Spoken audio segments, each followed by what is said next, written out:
नमस्कार दोस्तों, इस वीडियो में बात करेंगे कक्षा 8 की पाठ्य पुस्तक हमारा राजस्थान का चौथा पार्ट है जनसंख्या पॉपुलेशन 2011 की जनगणना के अकॉर्डिंग बात करेंगे, है ना। ठीक है, जनगणना निदेशालय कहाँ है? राजस्थान जनगणना निदेशालय कहाँ पर है? जयपुर में। सब बता दोगे। अच्छा, जनगणना की शुरुआत कब की गई? भारत के अंदर जनगणना की शुरुआत करी गई थी 1872 के अंदर। किसके काल में?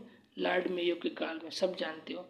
और जो दशकीय जो गणना है वो है 1881 से लॉर्ड रिपन के समय में शुरू हुई थी, है ना। आप सभी जानते हो इतना तो। ठीक है, राजस्थान की जनसंख्या कितनी है? सभी जानते हो वो 685,48,437 है ना।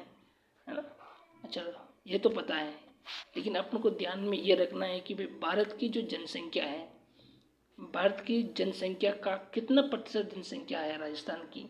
तो राजस्थान की जनसंख्या है ना, वो भारत की कुल जनसंख्या का 5.7% है। ये चीज़ अपने काम की है, इसको याद रखना है। राजस्थान की जनसंख्या कितनी? 6,85,48,437। ये तो सबको पता है ना।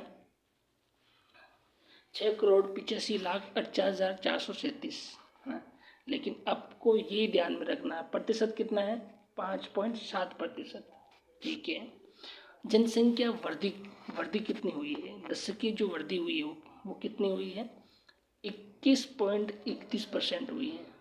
और सर्वाधिक जो दशकीय जनसंख्या वृद्धि हुई है वो किसकी हुई है? बाड़मेर की। ये आप सबको पता है, लेकिन हुई कितनी है? एग्जाम में ये पूछा जाएगा। तो कितनी है? 32.5। न्यूनतम जनसंख्या वृद्धि किसकी हुई है? गंगानगर की। सभी जानते हैं, लेकिन कितनी हुई है? 10%। ये आपको ध्यान में रखना है। आगे देखिए, जनसंख्या घनत्व कितना है? सभी को पता है कितना है? 200 व्यक्ति प्रति वर्ग किलोमीटर, है ना। प्रति वर्ग किलोमीटर है 200 व्यक्ति। लेकिन सर्वाधिक किसकी है? जयपुर की। ये भी जानते हो। जयपुर की कितनी है ये याद रखना, 595। जयपुर के बाद में भरतपुर का नंबर आता है। ठीक है, और न्यूनतम जनसंख्या घनत्व किसका है? जैसलमेर का। कितना है? 17 है। देखो, एग्जाम में क्वेश्चन आता है कि 100 से कम जनसंख्या घनत्व वाले जिले कौन से हैं? तो 3 जिले हैं। कौन सा? बीकानेर, जैसलमेर और बाड़मेर। 3 जिले हैं, तीनों सीमा वाले हैं ना, पाकिस्तान की सीमा से लगने वाला, गंगानगर को छोड़ करके, है ना। ठीक है, अब पश्चिमी जो राजस्थान है, इसकी बात करें, अरावली के पश्चिम में और अरावली के पूर्व की बात करें, तो अरावली के जो पश्चिम में है ना, पश्चिमी राजस्थान का जनघनत्व कितना है? 130 व्यक्ति। जबकि पूर्वी राजस्थान का जनघनत्व कितना है? 332। दोनों में अंतर कितना है? 202 व्यक्ति का अंतर है। जनसंख्या विवरण।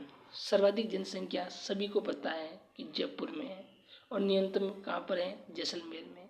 लेकिन आपको प्रतिशत याद रखना कि राजस्थान की कुल जनसंख्या का कितना प्रतिशत है जो जयपुर में निवास करती हैं? तो जयपुर जिले में 10% जनसंख्या निवास करती है ओवरऑल राजस्थान की, और जैसलमेर में 1% से भी कम है ना। ठीक है, और बात करते हैं लिंगानुपात की, है ना। राजस्थान का लिंगानुपात कितना है? 928। सर्वाधिक डूंगरपुर का और न्यूनतम धौलपुर का। डूंगरपुर का कितना है? 994। धौलपुर का कितना है? 846। 0 से 6 वर्ष की आयु का लिंगानुपात कितना है? 888। साक्षरता दर। साक्षरता दर कितनी है? 66.11। सर्वाधिक कोटा, न्यूनतम जालोर। सभी जानते हैं, लेकिन कोटा की कितने प्रतिशत जनसंख्या साक्षर हैं? तो आप बताओगे 76.6%। न्यूनतम जालोर की है तो कितनी प्रतिशत है? जालोर की, तो जालोर की है भाई साहब 54.9%। इस वीडियो को, है ना, एग्ज़ाम से 1-2 दिन पहले देखना, ताकि आपको ये सभी डेटा याद रहेगा।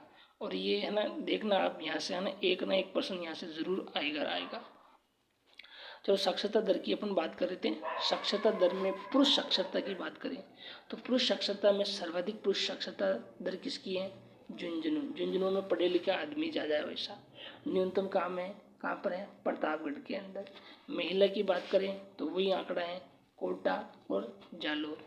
महिला का तो याद रह जाएगा, लेकिन आपको पुरुषों का याद करना है। सर्वाधिक झुंझुनू और प्रतापगढ़ के अंदर है, न्यूनतम प्रतापगढ़ के अंदर है, ऐसे आपको याद रखना है।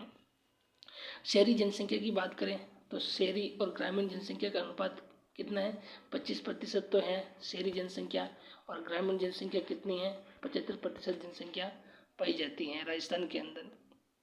और भारत की अगर बात करें तो भारत में जो ग्रामीण है ना, वो भारत में ग्रामीण कितने हैं, 70% है ग्रामीण, और शहरी कितना है, 30% भारत की बात करें तो। लेकिन अपन को तो यहाँ पर राजस्थान की याद रखना है। तो राजस्थान में शहरी जनसंख्या का कितना प्रतिशत है, 25% है। तो सर्वाधिक शहरी जनसंख्या कहाँ निवास करती है, कौन से जिले में, तो वो आ जाएगा कोटा। न्यूनतम शहरी जनसंख्या कहाँ पर है, डूंगरपुर। अरे भाई डूंगरपुर है, जहाँ डूंगर होगा वहाँ पर शहरी जनसंख्या वैसे ही कम होगी। डूंगर में कोई शहर थोड़ी बसेगा, नहीं बसेगा, आप ऐसे भी याद रख सकते हो।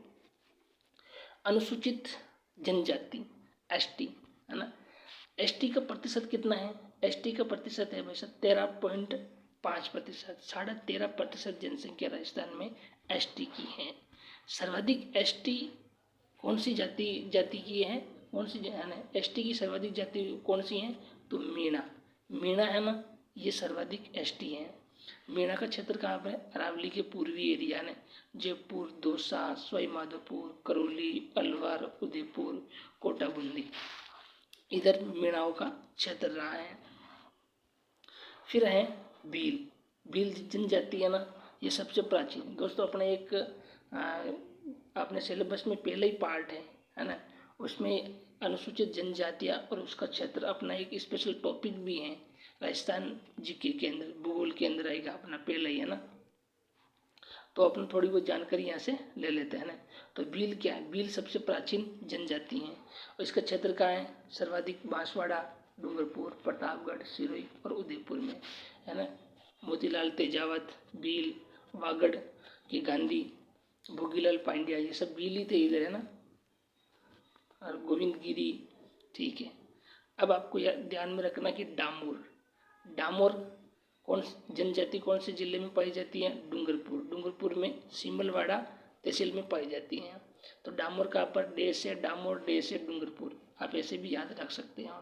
और ग्रासिया कहाँ है, ग्रासिया तो आप सभी जानते हो, सिरोही के अंदर है, ग्रासिया तो सिरोही के अंदर से भी जानते हो। भरतपुर में सासी कहाँ है, भरतपुर में, ये आपको ध्यान में रखना, सासी कहाँ है, भरतपुर में। अभी हाल ही के वन रक्षक वाले एग्जाम में क्वेश्चन आया भी था, सासी जनसंख्या कहाँ पर कौन से जिले में पाई जाती है, तो भरतपुर में है ना। और शहरिया आप सभी जानते हैं, शहरिया कहाँ पर है, शाहाबाद और किशनगंज तहसीलें 12 जिले के अंदर पाई जाती है ना। और भारत सरकार ने इसे क्या आदिम जनजाति समूह में शामिल किया गया है।